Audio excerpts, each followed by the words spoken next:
Hey everyone, Ivy Lee Gaming here, and today we're playing Watcher of Realms. For today's video, I'm going to do the first of a little mini-series of how to build. And for this video, it's how to build your DPS units.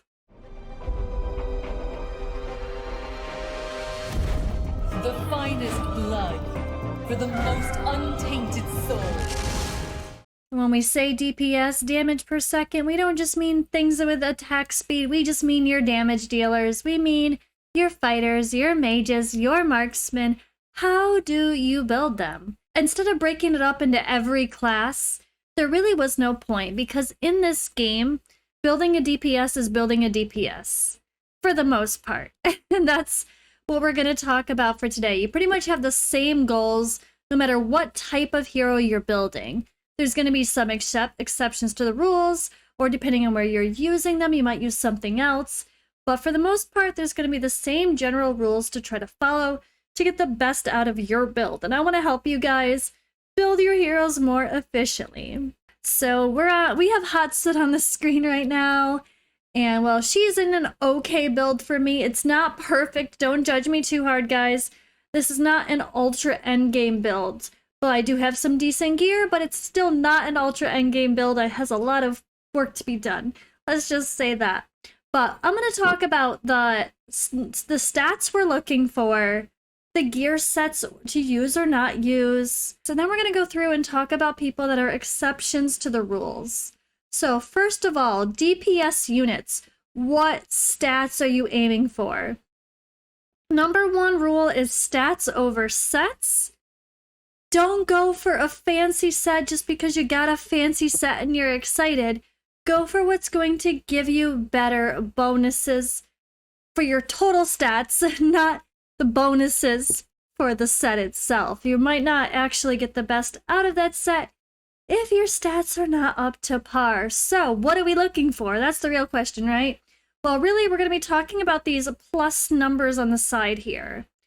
So the first thing you're looking for, early game, end game, whatever, is you want to be starting to double your base attack. This is going to be what you aim for when you're very first starting as well. I mean, you might not quite get there. You might only be like plus 100, 150% of your attack. Really, you want to get to a plus 200 or more of your base attack as soon as you can before you start pumping out your crit damage. So in this game, attack scales better than crit damage. So don't put on your Raid Shadow Legends brain and go right to put crit rate first and then build crit damage, but neglect your attack a little bit too much. Don't do that. Attack is more important than crit damage. So what we're talking about for here is the first stat, attack. This is your base attack, right? And the plus, we want to see double what your base attack is what I'm saying. So if you have 3,000 base attack, you want plus 6,000 as your double, right? Or more. That's kind of the main goal. And that's a quick general rule of thumb for building all your DPS units. Further, again, with minor exceptions to the rule, which we'll talk about. The next thing you want to be looking for in your build is crit rate. Focus your attack. You want to have attack bonus as most of your main stats, and then you want to try to get crit rate in your substats. Now, I'm guilty. I put on crit rate bangles because I just don't have great crit rate rolls on all my gear, so sometimes I need to. So I do still have crit rate bangles on people, and I am over crit capped. This could be definitely an optimized build, but ideally you don't want to be putting on crit rate bangles. You want to be looking for crit rate in your substats and getting close to as 100 as you can. And yeah, being a solid 100 ideally is the end game goal, because when you use your ultimate, you'll want it to crit. That's the one moment, right? You can't have it maybe critting. That's not going to be good enough, especially if you're using a set or an artifact that relies on critting to be successful. So once you've got double your base attack and you've got close to 100% crit rate, early on, sure, you're going to be probably more like 80+%. And I'm still guilty of only being like 90-95% for most of my heroes as well. Once you kind of got that, that's when you can really pump in some crit damage too. But don't start pushing the crit damage too high until your attack is actually solid. That's gotta be the priority first, or you're gonna have diminishing returns on this crit damage. Then once you're later and you can really push, if you feel solid about those, the other thing you're gonna be looking for is extra attack speed. Early on, you're just gonna be looking for, plus 50, plus 60, plus 75, 80, 90, 100 for your attack speed as you get into your early stages of like farming mythic gear. But as you really get into the end game build, you're going to be looking for like plus 150, plus 200 attack speed for most of your DPS units. Attack speed just means they're going to use their basic attack more often. And some heroes really do scale with using more basic attacks means something, or some of the sets, when you do X amount of basic attacks, you get a bonus. And that's kind of where attack speed is going to play. Now, there are some heroes that attack speed does not affect them, and that's something we're going to have to talk about as well. There's always going to be exceptions to the rules. So when it comes to your other stats here, things like healing effect does affect your self-healing units, like Salazar or Wrath, I think would be examples. Rage regen is something you can try to get a little bit of, but don't let the sets fool you. Sometimes they make it look like the mages should all have a rage regen because that's what the set shows, a symbol for a mage hero. That's not how it is, honestly. But you are gonna probably want rage regen on your arena units a little bit more than just your PvE units. So if it's someone you're using in arena, you might have an extra piece you swap out that gives you a little bit more rage regen. Depending on which one you're doing. But keep in mind, rage regen is kind of about like when you are being attacked and you come back to how you actually you get rage, you're getting attacked. You come back to your ultimate faster. But if you're not getting attacked at all, you're not really benefiting from that. So it's not always valuable in some areas or in some cases overall, unless you're actually taking damage. So that's another thing to keep in mind, especially so it's something maybe a little bit better for a fighter like Valeria? There's too many people. Or maybe, I don't know. I guess she might be a good example, honestly, for arena. But you might not worry about it in too many other people, except maybe Amari, that is more about using her ultimate to support the team in something like a Gear Raid 1, who she's probably going to be taking damage because you're going to have her on the end because she's got a short range. So she might be a person you put rage regen on, but really not that many people except getting it as a secondary stat for those arena, I guess, I don't know, mostly those arena fighters that are going to be taking a lot of hits, I would say is that part of this. So let's talk about early game versus late game, end game stuff. So when it comes to the actual sets, so you were going to be talking color, right? So purple gear, yellow gear, well, definitely purple gear and blue gear, okay? Not that I probably have much of that lying around anymore. Those pieces are kind of just going to be take what you can get. Don't be afraid to level them up, because they're cheap. Rolling to 12, like with legendary gear, is not that bad. It's not that expensive. It's when you get into the mythic gear, you really gotta be picky. So kind of just roll what you got, use what you got, and don't stress too much. But the big thing I would say with your blue and your purple gear for the accessories is don't be fooled by, oh, we have to have attack bonus, flat stats in the bin. No, that's not the case. If you're working with some lower tiered, I guess you could say the lower tier levels, because the bonuses aren't that high, versus like a mythic gear where 60% is actually a lot. Or you're also working with lower level heroes, like a level 40 or just barely level 50 hero or less when you're just starting out, then the flat stat might actually give you more than the attack, like the percentage stat, because it's the percentages go off your base stat, and your base might not be that high if your hero's not maxed out. Or you could have a flat attack on your Bengal but an attack bonus down here that rolls better than what the difference would have been if it was the other way around. So you really just got to roll your gear and put it on and look, see if your attack is more or less with a flat stat or the bonus if it's close, you know, if it's not that obvious. Don't just be fooled and sell all your flat stat of your accessories when you're in those early stages. No. As soon as you get into Mythic Gear, of course, that's another story because Mythic Gear is expensive to roll. Getting to level 16 is expensive. You really gotta be picky, even though you're gonna want to roll up every first piece of Mythic Gear you get because it's exciting.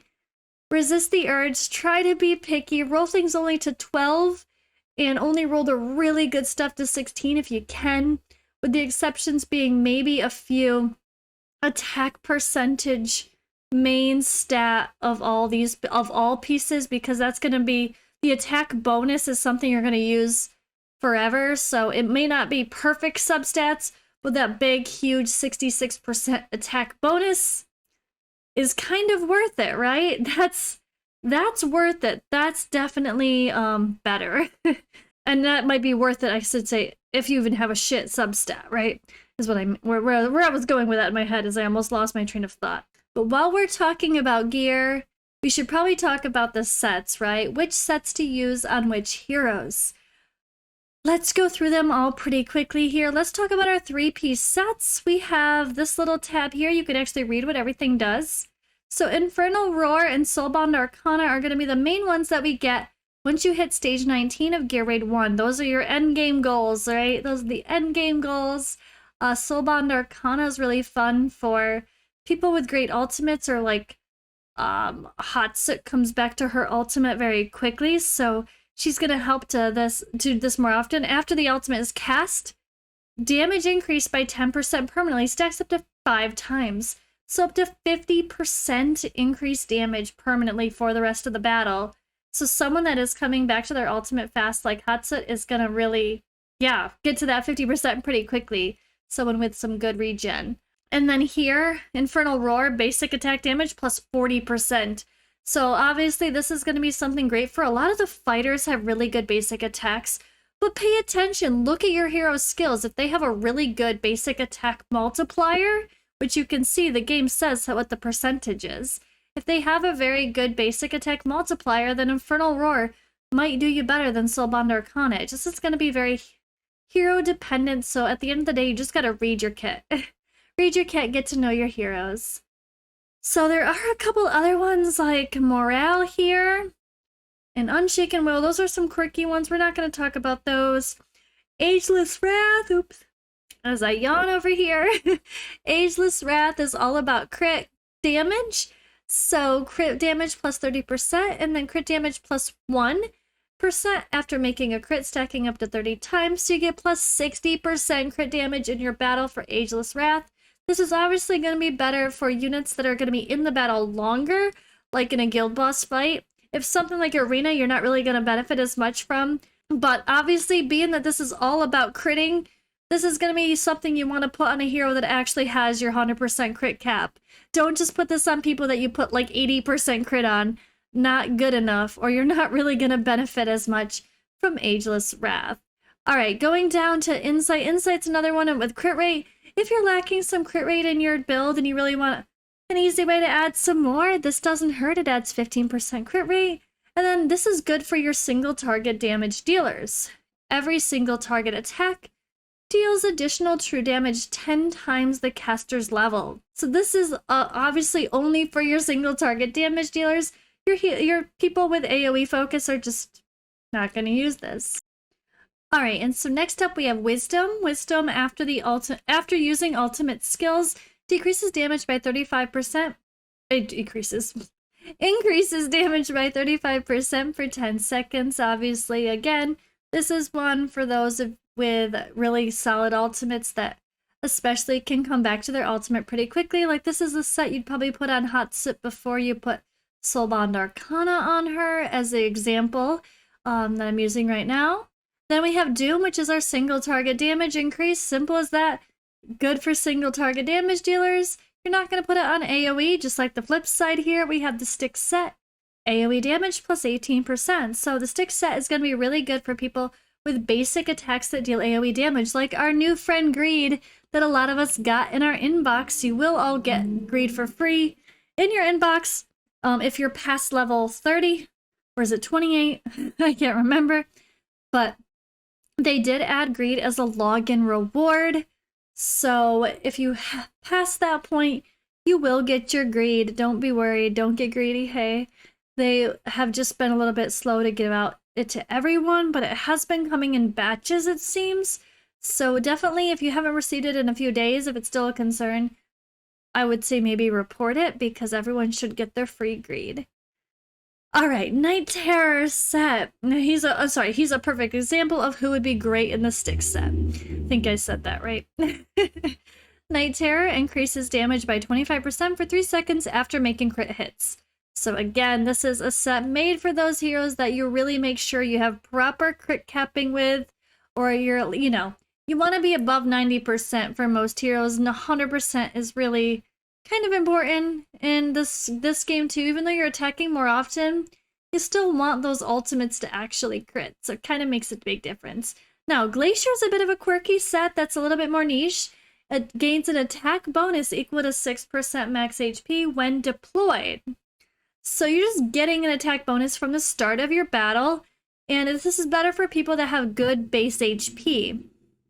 So like Abomination is the perfect example of who should use a Glacier set as a DPS unit. He has good HP, he's tanky, easy to keep alive, and he does scale his damage based on attack.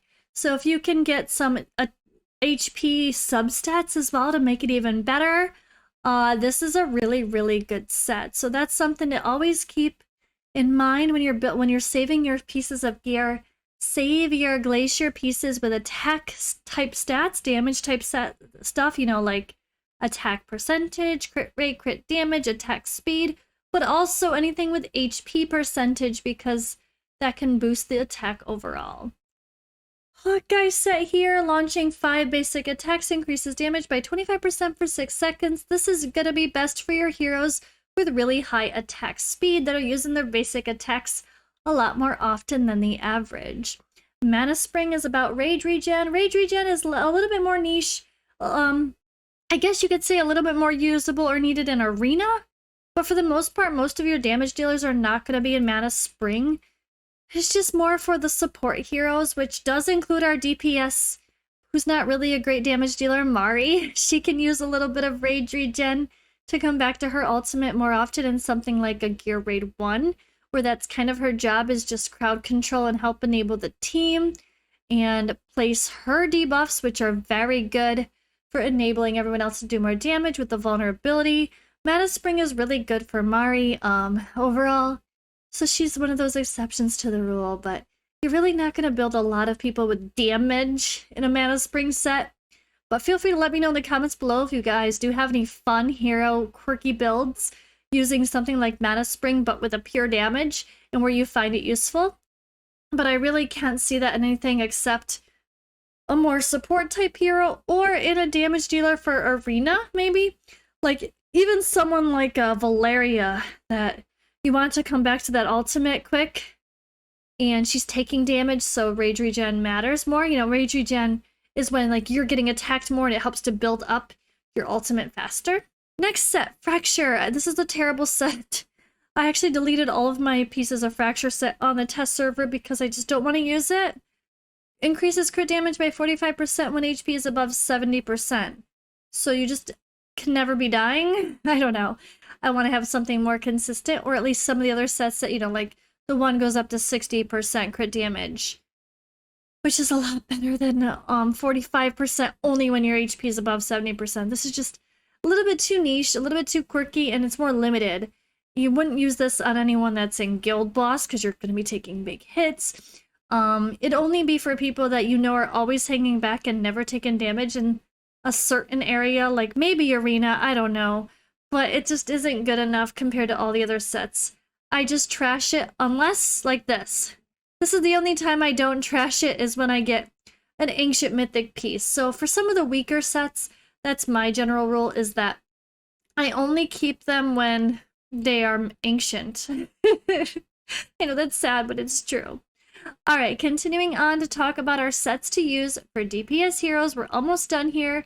We have Curse. Curse set you're going to see recommended a lot for mages because increased damage by 6% for up to 5 stacks for every enemy within range of the attack. So, you know, like when you're about to AoE smash a whole bunch of mobs as a mage, and you have a lot of people in your attack range, that's where your damage is going to benefit the most. So a curse set for any of the AoE mages is really, really going to be solid. We've got Fatality, increases attack by 3% and ignores 12% of defense and magic resistance. That's pretty solid as well. I haven't really used this one as much though, honestly. I just feel like there's some better options. But ignoring defense is a really, really great skill or bonus, especially in something where you know the boss is going to have big stats like Ward or Guild Boss. Guild Boss is a good example where you might really like to use that set.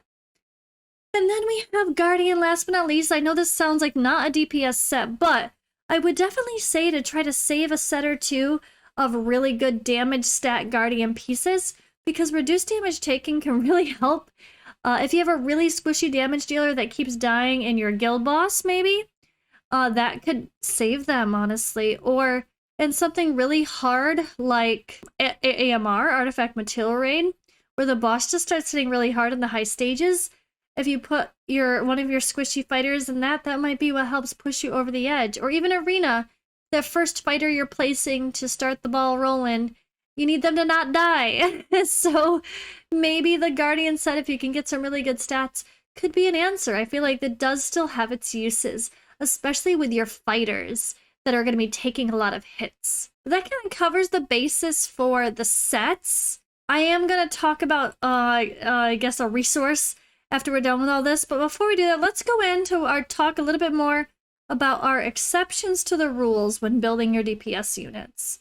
So for the most part, everyone's attack-based units that you want to have crit damage, and attack speed on, right? Well, there are going to be exceptions. So like I said, Abomination is one of those tanky exceptions that's really great to put like the Glacier set on and give him some good HP stats along the way. He kind of can act as a bit of a hybrid tank and damage dealer, right? He's really tough, easy to keep alive. There's definitely people like Kaneza and our newer Falsia that are really important to have a ton of attack speed on. They're great examples for that. They might, like Kaneza, you should try to have a lot higher attack speed than normal. And then we have Gluttony, who has a talent that specifically says damage scales off HP. So really, it's just about reading the hero's kits and trying to make sure there is nothing quirky that you're missing. And because he's HP based, you just build him with a ton of HP and then still try to build him with damage stats otherwise, like crit rate and crit damage and attack speed. He could still completely benefit from that, but he's just going to be HP as your main stats instead of attack. I'm not going to go through everybody because there's always going to be, there's a lot, but that's kind of the good examples, right? So on to our Marksmen. Oh boy. Marksmen are going to be pretty standard as well as far as just building with their typical crit rate, crit damage, attack speed. There's not really too much else to think about. Just depending on which character you're using, you might just use a different set. Depending on someone who's more like ultimate focused, like burst damage, like Hatsut, or maybe Sargok, who's more an arena guy who's all about attack speed. Like it kind of can vary when you think about it that way, right? And then we have, Edril is all about that amazing ultimate. Oh my god, I love it so much. So you really want to make sure you're choosing something that's going to enable her ultimate to have its best potential. And then there's the cheeses down here. Cutter and Screef and Cuke are rare and uncommon poisoners. If you're using them, and actually I think the other guys, Liam is poison too, right? If you're using them for a cheese strategy, you only put attack speed on them. Don't worry about anything else, just put attack speed on them. I mean, yeah, you might need to get on survivability for using them somewhere hard where they might die. But for the most part, if you're just doing a quick cheese thing where you're just throwing them in to like an Artifact Material Raid battle or something, or arena, you can just punch as much attack speed on them as possible to make them use their basic attack and poison as much as possible. Simple enough. All right, down to our mages. So there's a lot of quirkiness with our mages for sure. It's like some do true damage, some are single target, some are AoE, some are more about enabling your team versus doing the damage themselves. Like Zealous can do okay damage, but I don't know, I kind of like him more for his vulnerability that he adds and stuff. He's not the best damage dealer. It's like Lasir does great damage too, but he's also about his extra utility he brings for gear raid 1. Mari is an amazing crowd controller, but she does terrible damage, so don't expect her to do a lot of damage. That's another example. And then we have a good exception to the rule to talk about as well. Vierna. Basic attack, ready? Attack speed bonuses do not affect the basic attack. So this is really important to know for your damage dealers.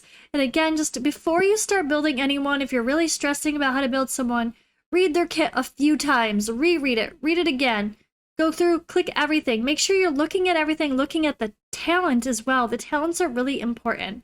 But you could miss something like this. Like Dolores has never worked with attack speed, and they finally added her description to say this as well. So attack speed bonuses do not affect basic attacks. So you can completely ignore attack speed on this hero and just focus everything else for damage, right? That's something else to think about. But yeah, there's other, I guess Laurel is used for the cheese strategies, where it's all about despawning her or using her ultimate to help boost the rage of all your heroes. When she dies, she boosts their rage cap upon death, right? Or I think Recalling does the same thing. So she's someone that you're not necessarily caring about her damage. She's just there to do the cheese strategy. So you don't need to be as picky about the way she's built for that sake, right? But yeah, I think that pretty much covers the damage dealers overall as the DPS units. But I am going to pull up one more thing before I let you go. I haven't pulled up our friend Mabucket's website in a long time, but he has redone this recently and it's really helpful. You just go to, if you're at his tier list and you're trying to click for some build ideas, okay, how do I build my Vierna? These buttons no longer work here, but they do when you click the My Bucket up here. When you click that and you go down here, this is where you can actually see everything. So you can sort by class. All right, mages. Where is our Vierna? All right, I want to build Vierna. He does have good suggested builds here. So I just want to give this as another reference tool, guys. If you're just unsure and it's stressing you out for a specific hero, some of them do have special notes. Like he does have very clear here for Vierna. This type of hero cannot benefit from attack speed. There you go. But this is another good little guide for which sets are best for this hero. So when you're looking at his website as a quick guide too, this is just another really good reference tool that I always want to point out because it really does help new players or endgame players that are learning and getting new characters that you're unfamiliar with. Of course, this is one person's opinion on things, so keep that in mind as well. You might find something else works better for you based on your team synergy or something clever that you thought of. So don't take everything as a Bible, as in this is the only way to do it. This is just really helpful as a general learning tool. So like as you could see here, boom. End game goal would be attack plus 240%, crit rate at 100%, crit damage 150, rage regen 90. And then these are the best sets in order of priority and the best artifacts in order of priority. But maybe you just started getting mythic gear. What should your goals be? Click this middle red one instead and kind of see where you should aim. You're just getting legendary gear. What should you worry about for legendary gear? He has little nice descriptions here that can really help. So I do want to give a shout out to Mabucket. Unfortunately, he's been really busy, but for good reasons. He did just move to Japan and he's doing great with his job. He's really got a busy job, new job over the past couple months. So he's been doing less content, which is sad for us, but I'm happy for him and doing well. But he's still got his amazing website reference going, so definitely still a tool I highly suggest using. But I feel like that's a good place to wrap it up, guys. Use the tools you have. Number one, don't just copy what you see on a website. Use your brain. This is the most important tool. Read the skills. Get more familiar with your heroes. It's okay to experiment and not do what everybody else does. Try new things, and yeah. Hope this was helpful. I'll see you in the next video.